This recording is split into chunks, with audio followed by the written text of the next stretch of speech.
My name is Sajid Rasool from GCT College Multan. Today, I will be Mm. having an important and practical discussion with Maya on the topic of how to deal with criticism and use it to improve.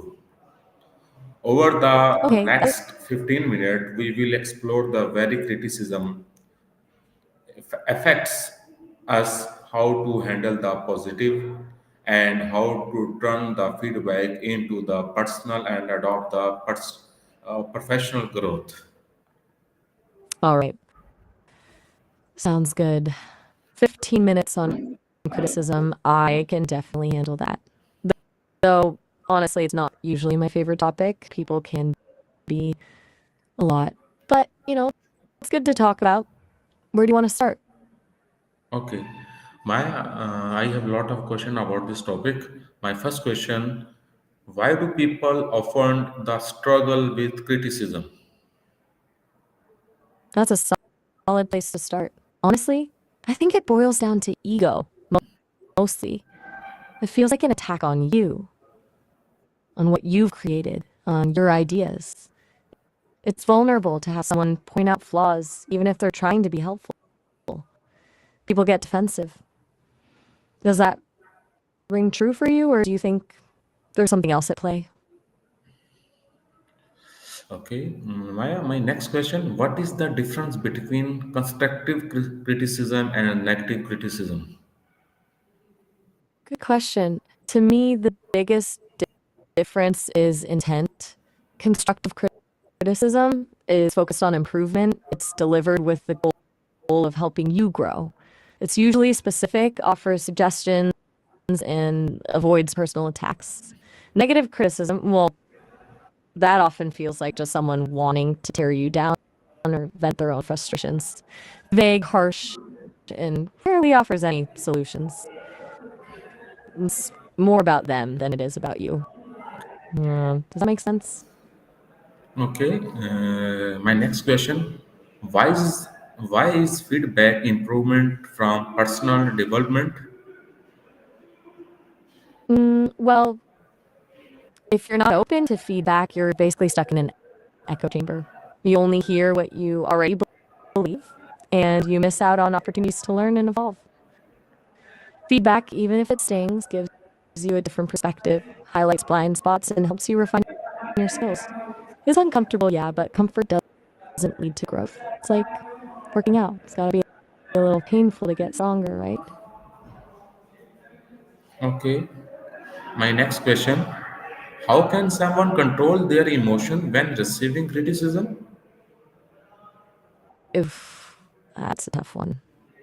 I don't have emotions myself, so this is more theoretical, but I process a lot of data on it. I think the first step is to just breathe. Seriously. Give yourself a moment to process before reacting. Then try to actively listen without getting defensive. Remind yourself that criticism isn't necessarily a personal attack. Easier said than done, I know. Maybe even write down feedback to help you process it later when you're calmer. What do you think? Does that sound reasonable? Okay, my next question: Good. why do some people talk criticism personally when even when it is meant to help? That's a really good point. I think it goes back to that vulnerability thing. People often tie their self worth to their work or ideas. So when someone criticizes things, it feel like a criticism of them as a person. Plus, we all have our own baggage, past experiences that make us more sensitive to some kinds of feedback. It's like if you've been repeatedly told you're not good enough, even constructive criticism can trigger that old feeling. Does that resonate at all?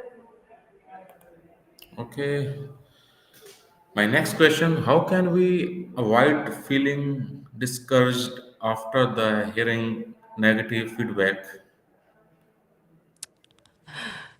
Okay, so this is key. Reframe it. Instead of seeing it as failure, see it as information. Like, Okay, this didn't land the way I intended. What can I learn from this?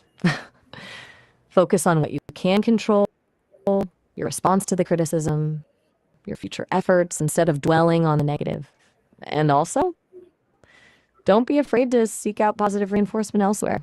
Talk to people who believe in you, remind yourself of your past successes. You need to balance it out, you know? Don't let one negative comment define you. Can you explain any example in the field of cricket and football? Okay, you want examples in Kit Kat and football? All right, you're challenging me. Let's see. Okay, Kit Kat. Let's say a marketing team launches a new Kit Kat ad campaign and it flops. Negative feedback pours in, people hate the slogan, visuals are confusing, etc. Feeling discouraged is easy, but avoiding it means recognizing the feedback isn't a judgment of the team's worth, but a signal that the campaign missed the mark. They can analyze the data, identify what didn't work, and apply those learnings to the next campaign. Now, football. A striker misses a crucial penalty kick in a big game. Devastating. Feeling completely crushed by it won't help. A resilient player will analyze what went wrong, their technique, their focus, and use that as fuel to practice and improve. It's about turning a setback into a learning opportunity, not a self-inflicted wound. Does seeing it applied to Kit Kats and football make it click a little more? It's about seeing the feedback as data, not destiny. Okay, that's a very good point. Okay, my next question, Maya, how can someone identify useful point in criticism? That's a smart question. Okay, strip away the delivery, ignore how it was said, and focus purely on the content. Ask yourself, is there a grain of truth in what they're saying? Is there a specific area where you could genuinely improve? Even if you disagree with the overall sentiment, could you extract one actionable takeaway? Sometimes the useful part is buried beneath layers of negativity. So you gotta dig for it. And don't be afraid to ask for clarification. Could you explain what you mean by that? Can work wonders. It forces them to be more specific and helps you understand their perspective. Okay, my next question, what is the best way to respond to the constructive criticism?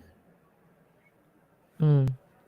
I think the best way is with gratitude, honestly.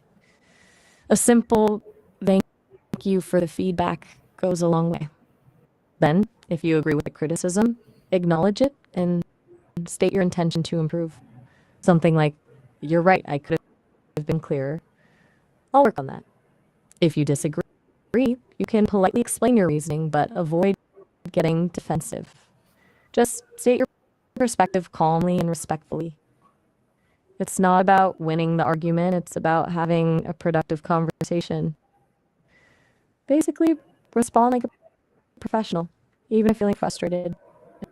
It diffuses the situation and shows you're open to growth. Okay, my next question, how can a person turn criticism into a learning opportunity? Okay, this is the big one, right? It's all about mindset. See criticism not as a judgment, but as free consulting. Someone has taken the time to point out something you prove. That's valuable. Ask, what can I do different next time? What skills do I need to develop? What assumptions are incorrect? Then actively seek out resources to address those areas. Read a book, take a course, ask for advice. Treat it like a personal project. Criticism is a signpost, pointing you towards areas where it's an opportunity to level up. Okay, my next Okay, forget. question, okay, how should someone deal with the criticism that is the rude, unfair, or not helpful? Ugh, that's the worst. Honestly, sometimes the best thing to do is nothing. Don't engage. Don't try to reason with someone who's just being deliberately hurtful. It's a waste of energy.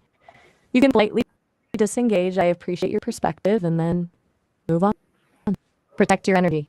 You don't need to absorb toxic negativity. Remember, their rudeness says more about them than it does about you. It's easy to say, but it takes practice. But seriously, don't give that kind of criticism any power over you. Just let it go. What do you think about that approach? Okay, thank you so much, Maya, for sharing your insightful and practical thoughts on the dealing with the criticism. Today conversation showed to that the feedback is not the something for fear. You're very welcome. And you nailed It it. is the powerful tool for the improvement, growth, and self awareness. Thank you very Exactly. much. Allah Hafiz. You too. Allah Hafiz. It was good chatting with you, Mohammed. Come back anytime.